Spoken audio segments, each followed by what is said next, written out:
नमस्कार गुरुजी। मेरा आपसे सवाल ये है कि जैसे किसी की विवाह में देरी होती है तो बहुत सारे जो हमारे बुज़ुर्ग हैं या जो हमसे बड़े हैं या कोई भी होता है तो वो आपको बताएंगे कि आपको ये कर लेना चाहिए, आपको वो कर लेना चाहिए, आपको ये व्रत रखने चाहिए, वो व्रत रखने चाहिए, जिससे आपकी शादी जल्दी होगी। तो आपका क्या मानना है कि ये सारी चीज़ें सही में मतलब मदद करती है या फिर कर्म ही होते हैं सब कुछ, कि कर्म होगा, समय होगा, तभी होगा, आप चाहे कुछ भी करते रहिए? एफर्ट्स लगाने कहीं ना कहीं हम कर्म क्या होता है? What is the meaning of Karma? क्या है कर्म? कर्म तो वही होता है ना कि हम उस राह पे क्या क्या काम कर रहे हैं, हम क्या क्या मतलब कर रहे हैं कि हम उस चीज़ को हाथों achieve- को संस्कृत में कर कहते हैं। इनके द्वारा किए हुए काम को कर्म कहते हैं। जो भी तुम कर रहे हो वो कर्म है। तो व्रत कौन करेगा? तुम ही। तो तुम्हारे ही द्वारा किया गया तो कर्म हुआ ना? ये कर्म नहीं हुआ? तुम्हें जो भी कुछ कहा जा रहा है एटलीस्ट उस दिशा में आपने विचार बनाया कि मुझे इस मानस, इस मंतव्य और इस इच्छा के लिए व्रत करना है। इस दिन मैं उपवास रखूंगी, मैं प्रार्थना करूंगी मुझे भगवान से।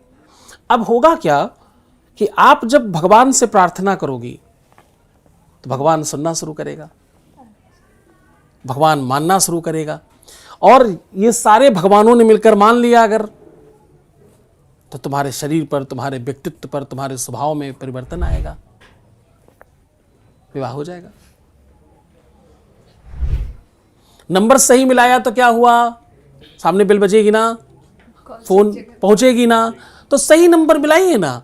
फोन नहीं मिल रहा है तो हड़बड़ाना क्या? नंबर चेक करिए, नेटवर्क चेक करिए। सो सिंपल है लाइफ, उसको जटिल नहीं बनाना। बिल्कुल सिंपल है, बिल्कुल सरल है।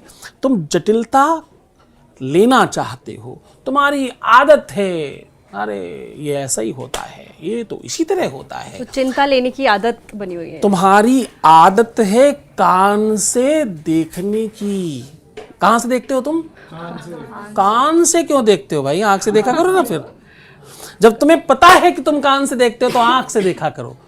दुनिया में 99.9% लोग कान से देखते हैं। जो सुन लिया वही सच है। जो किसी ने बता दिया, रिक्शे वाला, काम वाला, गार्ड, कोई भी अगड़म बगड़म सगड़म किसी भी स्तर का इंसान कुछ भी बता दे, उसी को सत्य मान लेते हो महापुरुषों। आज से मेरी बात मानो, दुनिया की तो मान ली, आज से एक बात ये मानो कि तुम्हें कान से नहीं देखना है, आंख से देखना है। भगवान ने आंख दी है देखने के लिए, कान सुनने के लिए दिए हैं। तुम आंख से देखने लगते हो, कान से सुनने लगते हो, ये कौन सा कर्म है? बिल्कुल। इससे भगवान खुश होगा? तुम भगवान का ही काम उल्टा कर रहे हो। भगवान ने कहा आंख से देखना, कान से सुनना, तुमने क्या किया? कान से देखना शुरू कर दिया, आंख से सुनना शुरू कर दिया। तो भगवान कैसे मानेगा तुम्हारी बात? भगवान नाराज हो जाएगा। भगवान को नाराज मत करो।